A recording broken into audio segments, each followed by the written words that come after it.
दोस्तों एक बार फिर से हम हाजिर हैं आप लोगों के लिए फैक्ट्री के अंदर हर वो चीज कैसे बनती है जिसे हम बिना सोचे समझे खा लेते हैं, लेकिन हमें ये नहीं पता होता है कि ये सब चीजें खाने के बाद हमें फायदा होगा या फिर नुकसान। दोस्तों हम आपके वास्ते इतनी मेहनत कर कर एक एक फूड्स की जानकारी लेकर आते हैं कि ये फूड्स कैसे बनता है और इन सब फूड्स के अंदर क्या क्या चीजें डाली जाती हैं। लेकिन दोस्तों फिर भी आप वीडियो को पूरा नहीं देखते हैं या फिर वीडियो को थोड़ा थोड़ा बीच बीच में से देखते रहते हैं। दोस्तों आज आप इस वीडियो में ऐसा बिल्कुल ना करें, क्योंकि दोस्तों ये वीडियो आपके और आपके पूरे परिवार के बहुत काम आएगी। दोस्तों आज आपको हम जो जानकारी देंगे वो आपको पूरे YouTube पर तो क्या किसी भी प्लेटफॉर्म पर जानने को नहीं मिलेगी। तो दोस्तों इस मेहनत से बनाई गई इस वीडियो के लिए अभी एक लाइक जरूर कर दें और वीडियो को पूरा आखिर तक जरूर देखें। तो चलिए शुरू करते हैं।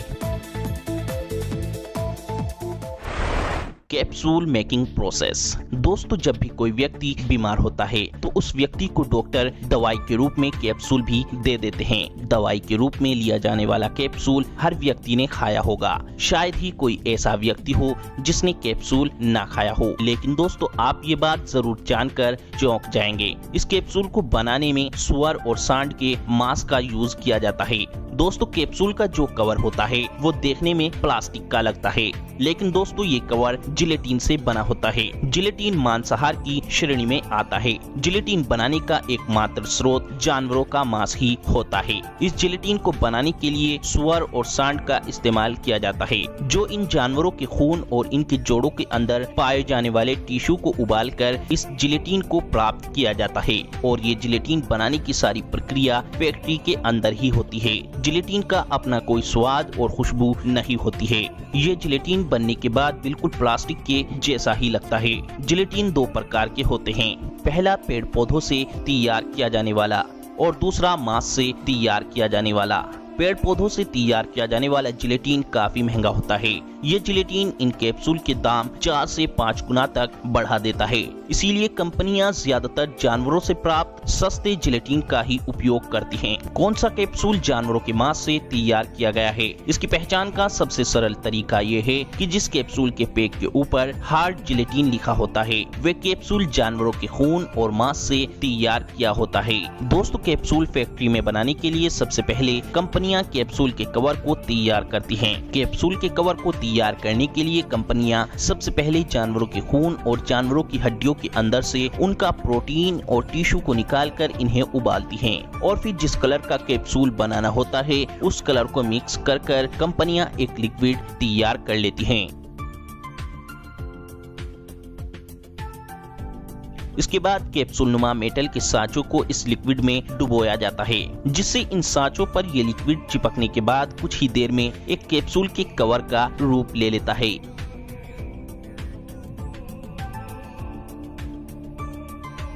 इस तरीके से कैप्सूल के कवर तैयार हो जाते हैं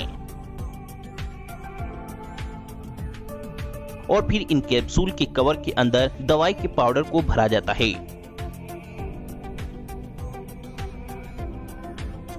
इसके बाद ये मशीन कैप्सूल के ऊपर वाले कवर को और नीचे वाले कवर को अच्छी तरह बंद कर कैप्सूल को तैयार कर देती है और फिर आखिर में इन कैप्सूल को पैक कर मार्केट में भेज दिया जाता है। Fake milk making process. दोस्तों आज के वक्त में जब कोई भी व्यक्ति दूध पीता है तो वे व्यक्ति ये समझता है कि ये दूध हमारे शरीर को बहुत ही ज्यादा फायदा पहुंचाएगा। लेकिन दोस्तों आज के वक्त में मिलने वाले किसी भी दूध पर जल्दी से भरोसा करना सही नहीं है, क्योंकि दोस्तों कुछ लोग चंद पैसों की खातिर हमें दूध नहीं बल्कि कुछ और ही दूध की आड़ में पिलाते हैं। दोस्तों इस नकली दूध को बनाने का काम कुछ फर्जी कंपनी वाले या फिर 2 नंबर के आदमी करते हैं। तो इसीलिए दोस्तों हम आपको बताएंगे नकली दूध की पहचान कैसे करें और ये नकली दूध कैसे बनाया जाता है। दोस्तों इस नकली दूध को बनाने के लिए सबसे पहले एक बड़े से बर्तन की चारों साइड अरंडी का तेल लगाया जाता है।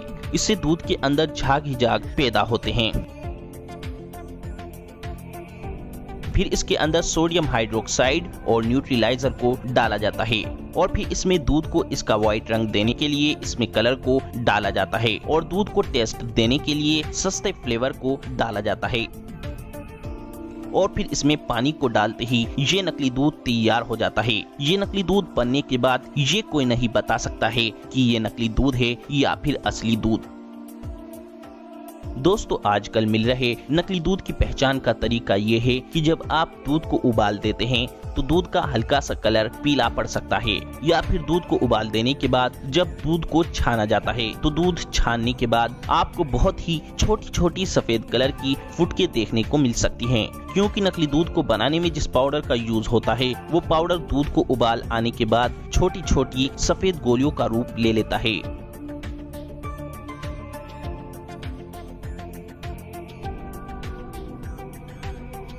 और नकली दूध की पहचान का तरीका एक ये भी है कि दूध पीने के बाद आपको थोड़ा अजीब सा लग सकता है। अगर आपको दूध के टेस्ट में जरा सा भी बदलाव दिखे तो तुरंत सावधानी बरतें।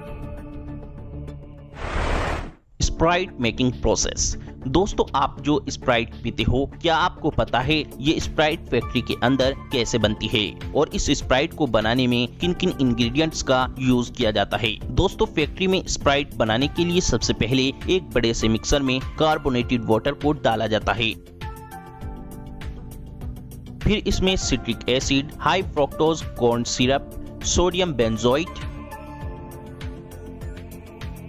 और नेचुरल फ्लेवर को डाला जाता है और ये सब चीजें डालने के बाद इस मिक्सर को बंद कर दिया जाता है। इन सब चीजों को मिक्स करके इस स्प्राइट के अंदर गैस को भरने के लिए सारी गैस की पाइपलाइनों को अच्छी तरह लॉक कर गैस को ऑन कर दिया जाता है। अब इस कोल्ड ड्रिंक के अंदर गैस भरने के बाद स्प्राइट बनके तैयार है। अब इसके बाद कोल्ड ड्रिंक की बोतलों को कन्वेयर बेल्ट पर रखकर आगे भेजा जाता है, जहां पर इन बोतलों के अंदर इस स्प्राइट को तेजी के साथ में बोतलों के अंदर इस तरीके से भरा जाता है कि कोल्ड ड्रिंक के अंदर से जरा सी भी गैस बाहर ना निकले। फिर इन बोतलों पर ढक्कन लगाकर स्प्राइट कंपनी अपनी कंपनी का लोगो इन बोतलों पर चिपका देती है और फिर आखिर में इन स्प्राइट की बोतलों को पैक कर मार्केट में भेज दिया जाता है।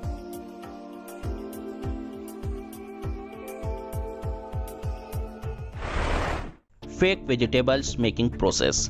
दोस्तों क्या आपको पता है नकली सब्जियां कहां पर बनती हैं? दोस्तों ये नकली सब्जियां बनाने का काम चाइना करती है और ये चाइना इन नकली सब्जियों को धड़ल्ले से सप्लाई भी करती है। दोस्तों पिछली वीडियो में हमने आपको बताया था कि ये चाइना के लोग नकली चावल कैसे बनाते हैं और कैसे सप्लाई करते हैं, और दोस्तों अब हम आपको बताएंगे कि ये चाइना नकली सब्जी कैसे बनाती है। देखिए दोस्तों यहाँ पर ये चाइना के लोग कितनी तेजी से नकली बंद गोभी तैयार कर रहे हैं। दोस्तों इस नकली बंद गोभी को बनाने के लिए वैक्स, प्लास्टिक और बंद गोभी को रंग देने के लिए कलर, इन 3 चीजों की जरूरत पड़ती है। सबसे पहले पानी को गर्म किया जाता है, फिर वैक्स और प्लास्टिक के लिक्विड मिक्सचर को इस गर्म पानी में डाला जाता है और फिर वर्कर तेजी के साथ में इस लिक्विड मिक्सचर को एक बंद गोभी का आकार देता रहता है। ये वर्कर तेजी के साथ में बंद गोभी के निचले और ऊपरी हिस्से को तैयार कर देता है।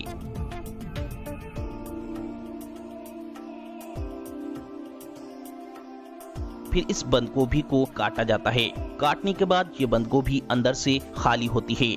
अंदर गोभी भरने के लिए फिर इस बंद गोभी को वैक्स और प्लास्टिक के लिक्विड में डुबोकर बंद गोभी के अंदर खाली वाली जगह को भी भर दिया जाता है और फिर जब बंद गोभी पूरी तरह बनकर तैयार हो जाती है तो बंद गोभी को काटने के बाद भी ये कोई नहीं कह सकता है कि ये नकली है या फिर असली। Chocolate making process. दोस्तों चॉकलेट का नाम सुनकर किसके मुंह में पानी नहीं आता? आखिर चॉकलेट चीज है ही ऐसी। दोस्तों ये तो आपको पता ही होगा, चॉकलेट से चॉकलेट, टॉफी, चॉकलेट आइसक्रीम और भी कई तरह के चॉकलेट फूड्स बनाए जाते हैं। लेकिन क्या आपको पता है ये चॉकलेट खुद कैसे बनती है? चॉकलेट बनाने के लिए सबसे पहले कोको प्लांट्स की जरूरत पड़ती है, जिसमें हर एक कोको फ्रूट्स के अंदर 40 से 60 कोको बीन्स होते हैं। ये फल ज्यादातर अमेरिका और अफ्रीका जैसे देशों में ज्यादा पाए जाते हैं। शुरुआत में इन सारे कोको बीन्स को एक रोस्ट मशीन में डालकर इन सभी बीन्स को 1 घंटे तक भूना जाता है। इन सभी बीन्स को भूनने के बाद इन्हें दूसरी मशीन में डालकर इन बीन्स को पीसकर पेस्ट में बदल दिया जाता है। इस पेस्ट को कोको मास भी बोलते हैं। बनाए गए इस चॉकलेट पेस्ट को दूसरी मशीन के जरिए चॉकलेट मोल्ड्स में भरा जाता है। इसके बाद इन्हें कूलिंग सेक्शन में भेज दिया जाता है, जहां चॉकलेट ठंडी होने के बाद पूरी तरह से बनकर तैयार हो जाती है और आखिर में इन्हें एक प्लास्टिक बैग में पैक करके चॉकलेट फैक्ट्रीज में भेजा जाता है, जहां वे इस चॉकलेट का इस्तेमाल अपने हिसाब से चॉकलेट फूड्स बनाने में करते हैं। और हाँ दोस्तों, सबसे जरूरी बात, हमने ये वीडियो बहुत ही ज्यादा कड़ी मेहनत कर बनाई है, इसीलिए हमारी मेहनत का फल आपका वीडियो को लाइक करना है। दोस्तों, आपके वीडियो को लाइक करने से हमें खुशी मिलती है, जिससे हम आपके लिए अच्छी से अच्छी वीडियो बनाने की कोशिश हमेशा करते रहते हैं। तो दोस्तों, वीडियो को लाइक करें, शेयर करें और चैनल को सब्सक्राइब करके घंटी को जरूर